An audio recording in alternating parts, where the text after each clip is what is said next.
So Bob Seeley, welcome to the Isle of Wight County Press. You're standing in the Isle of Wight West constituency, which of course is new this year for the Isle of Wight Conservative Party. To start with then, we've asked the members of the public, County Press readers, to write in some questions to us. The first of which is, of course, on ferries, which we know is a pertinent issue. Islanders say overpriced and unreliable ferries have plagued the island for many years now. Nick wants to know exactly what you would do to improve cross-Solent travel should you be elected. It's a really important question, so thank you for Nick for asking it. I thought thousands would. Since COVID, they've got markedly worse. So I tried before COVID to get incremental improvement. We did get some, but now it's quite clear that the companies that own them, the offshore companies that own them, are cutting back on servicing, cutting back on staffing. I'm the only candidate with a plan, and my plan is this, that early this year, I put out the first really detailed investigation into the ferries from an island perspective for decades. So I put the evidence out, I've held parliamentary debate, I've written to ministers, I've been engaged with Downing Street on this, and we've got a manifesto commitment for an all options review of the ferries. Now, as far as I can see, there's nobody else that has done that work and that has that plan. So I've got a plan to deal with the ferries, and the Conservatives have as well, and we're going to have an all options review. I guess you're the only candidate as well who's had the luxury of 7 years in the office of MP for the island. A lot of people would want to know why that's not been done already. It hasn't been done already because up until COVID, I tried to get incremental change. And so I worked hard to get that change, and there have been some improvements. So we got if you're on benefits, you get cheaper fares. There's been better coordination with the timetabling between trains and the ferries. But you're right, since COVID, it has got markedly worse. And we've spent months writing this report because all the information is hidden away very often in obscure bits of companies' report, or we've had to go online onto social media. And even just finding where the ferries have been manipulating their reliability information, it has taken hours and days sometimes to collate all that information. So what we've done, it was a massive, massive undertaking to get all that information in the public domain. We've done that. I held the debates, I've engaged with the Prime Minister, I've engaged with the Secretary of State, and we've got that commitment in our manifesto. Moving on to another problem, a big issue, is dentistry on the island. We know Health Watch Isle of Wight says it's an ongoing crisis causing distress to many, both young and old, and there's a struggle to get registered, not just get an appointment. Mike wants to know what exactly you would do about that. Mike, I can tell you what we have been doing about that to make it better, okay? Again, in recent years, a lot of the private providers that had NHS contracts dropped out very suddenly. And effectively, you just had a gaping hole in NHS dentistry on the island. It wasn't acceptable, and I've been working on the case for at least 2 years now.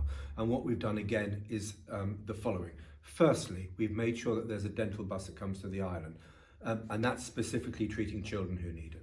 Secondly, we've engaged with the NHS funding boards to make sure that you get higher treatment costs, so the dentists get paid more to do the treatments to encourage more of them to take on patients.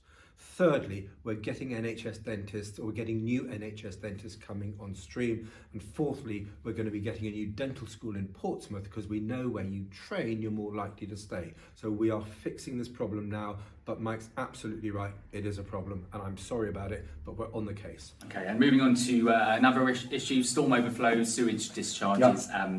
Have been released, thousands of times, namely, especially in Cowes. I think 5,000 hours, I think it was last year.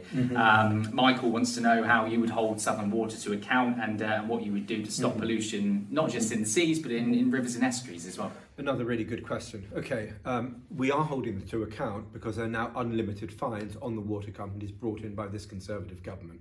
More importantly, the 2021 Environment Bill, the Environment Act, the new law, has mandated a massive clean-up of our water ecology. We are demanding that the water companies spend over £50 billion in the next 2 decades to make sure that storm overflows are a thing of the past. Okay, that's happened under this government, and it's been we've had it with the National Plan for Water and a discharge overflow plan as well.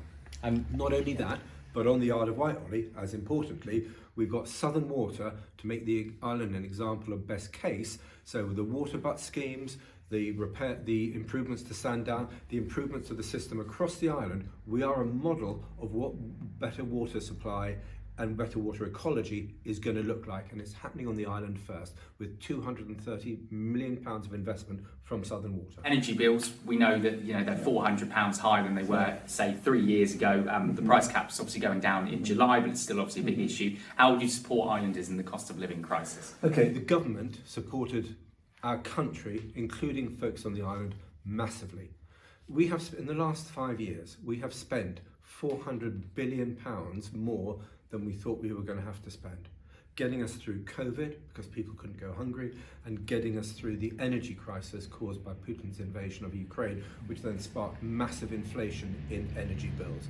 Those energy bills are now coming back down really quickly, and inflation is coming back down really sharply, and it is almost at the level now that it should be. The economy is growing, wages are going up higher than inflation. So effectively, we are getting back to normal again. But what this government has done is ensure that we have supported people who most need it through that crisis. 45 seconds is up. So moving on to education. And improving outcomes and support for schools on the island. How would you tackle that? Firstly, I put pressure on the council because they need to get a school places scheme for primary schools because they are betraying a generation of children. So I pressed them to do so. I've engaged with the government to make sure the government's pressing them. Next, on phonics, our schools are now producing the best readers. English kids are the best readers in the world, in the Western world now, and some of the best in the world. But on the island, we haven't got those phonics programs in place enough. So I got the Department of Education to work with schools and me to have a conference last year to make sure all primary schools on the Isle of Wight had access to that top quality phonics teaching. Okay, those are two things. At the other end, we've got 25 million for the Isle of Wight College, for a rebuild of the Isle of Wight College. We've got more apprenticeships, we've got more technical and vocational stuff. Really important. 45 seconds out. St Mary's Hospital, we know there's been struggles with availability of beds, pressures in winter months as well, and obviously you've got the mainland factor. How would you seek to support and improve NHS hospital care on the island? I can tell you again what I've been doing. With Maggie Oldham, the former chief executive, Maggie produced a great plan for the NHS. We then got that through the ministers and the officials in London by telling them how important it was, and we delivered that 48 million package of improvements. So there are new ward configurations in St Mary's to make sure it's easier for our doctors and nurses to treat people. We've also got a diagnostic centre being built, so checks, scans and tests are getting done more quickly, and we've also got a new mental health hub up the road from where we are in the county press offices, just on the high street. So there's major investment going into the NHS. There's 90 more nurse places in St Mary's as well, and 99 more staff places in primary care, that's GP surgeries and the like, across the island. Okay, so it's significant investment. I'll stop you there, but going on to GP surgeries, which is the next question, I mean, what would you do on that local basis? Because we know quite a few have been closing, and people are struggling, like dentistry, to get an appointment. It's really important that whoever's the MP, and what I've been doing, is to work closely with the Integrated Care Board. These are the NHS funders. And frankly, they haven't been doing their job throughout Hampshire and the Isle of Wight.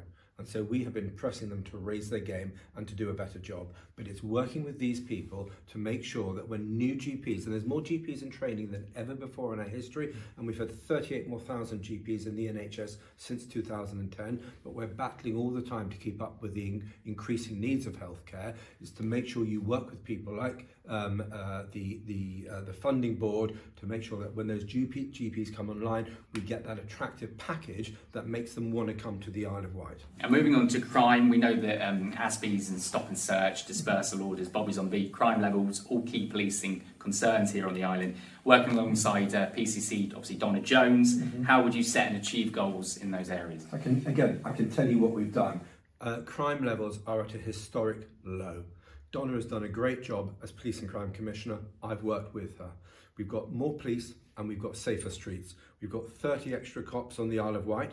We've got police stations opening or reopening. We've got named bobbies for every beat. We've also got the roads traffic police officers, dedicated roads traffic police officers back on the island. So we've got a really strong record on policing on the Isle of Wight, and we need to do more of that. So the 8,000 more police that we promised in our manifesto, we need to get some of those down to the Isle of Wight as well. And coming back on that, I mean, Labour would argue that in real terms that we're the island is still thousands of officers down on what they were in 2010 because It's of the simply cuts. untrue, sorry. We're And- not thousands of officers down, it's simply untrue. It's yet another Labour lie. And of Sorry. course, you've opened Cowes Police Station, but that's only open for part-time, couple of hours. We've got Cowes Police Station open, Ollie. Do you want cops being available at times in the police station, or do you want police out in the community, in schools, on the streets, dealing with shoplifting, dealing with antisocial behaviour? There's an operational balance, but what we want and what people are telling me and Don is they want more visible policing, and we have more visible policing because we've got dozens more police officers back on the island. I mean, it's not what I want, it's what Islanders want, and of course Islanders would want to be able to pop into Cowes Police Station a bit Absolutely more. right. What we're giving Islanders is more police and safer streets. Quick fire questions, so these are one-word answers. Yes or no? What can I do? Maybe. Would you nationalise trains, yes or no? No. And would you push to rejoin the EU? No. Island or party first? Oh, I mean Ireland, but I mean I hope I've proved that in everything I've been doing. Okay, national service, yes or no? Yes. Energy, nuclear or alternative? Nuclear. And should 16-year-olds be allowed to vote? No. Bob, you've had, as I said already, you've had the luxury of having 7 years as a MP already. Do you think Is it time to let someone else have a crack at it now? Or? No, I love it, and it takes a bit of time to learn how the system works. So I'm just in my stride. I'm delivering a better deal. I've done my utmost to deliver a better deal. We've got 175 million investment. Not just about me. It's me as part of a team, and I'm always one of those people who give credit to other people. Politics is a team game, and it's a team sport. And it's about working with the council, working with the NHS, working with council leaders, working with government to deliver a better deal for the island, whether it's 26 million for Island Line, whether it's 25 million for rebuilding Isle of Wight College, whether it's 5.8 million for the regeneration for East Cowes, whether it's 13 million for the West Wight cycle route. I have, every time there is something going, I've done my best to make sure that we get it for the Isle of Wight. So actually what we've got is a better deal. What we've had is a local champion, and I want to continue that because I want to be the Islands man in Westminster, and I don't want some Keir Starmer hack down here. Okay, I'll cut you off there, but I'm interested to know as well, you've obviously got a military background. What are your thoughts on Rishi Sunak the other day when he left the D-Day event early in Normandy? In his diary, the UK events were in the morning, the French events were in the afternoon. It was a miscommunication in his diary. That's all it was. It was an innocent mistake, and he's apologised. Okay. As a veteran, these things happen. It was a mistake.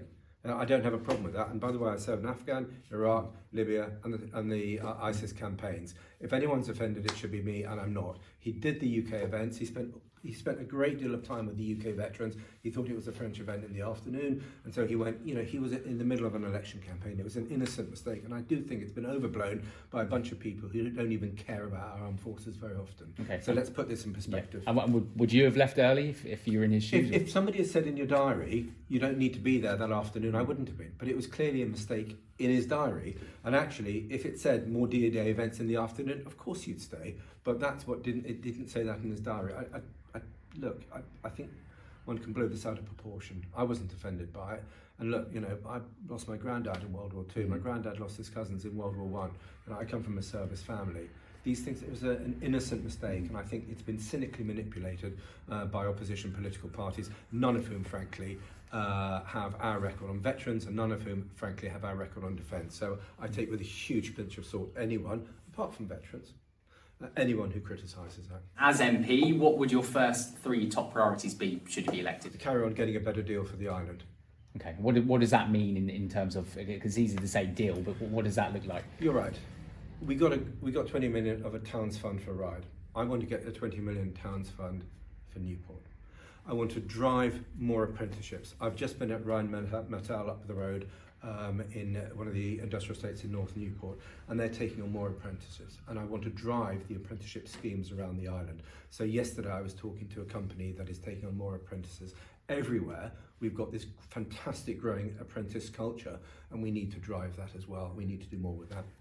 And finally, protecting our landscape and making sure we have affordable housing, and you can do both. I got exceptional circumstance for the island, so the island can actually make our own planning decisions much more easily. We have to justify it, but it's easier to do. And what that means, we can protect more of our green fields from low density urban sprawl.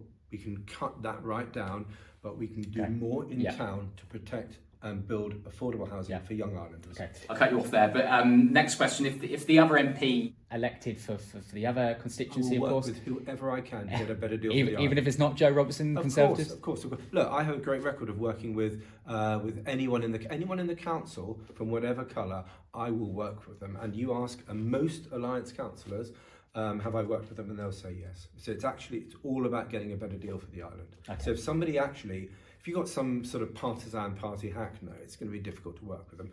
But if you've got somebody who cares about the island, for sure. Okay. For sure. And I've already done it. I've got a track record of doing it, Ollie. Okay. And very, very finally, why should Islanders trust you to be their MP and re-elect you? Okay, 3 reasons. 1, because I love this island with a passion, I always have done. And I want to be the island's local champion, and I have been. And thirdly, I want to continue getting a better deal. So if you want an MP who loves the island, who's got a passion for the island, who's been the island's local champion for the past few years and has helped deliver, working with others as part of a team effort, a better deal, I'm your man. I want folks' votes.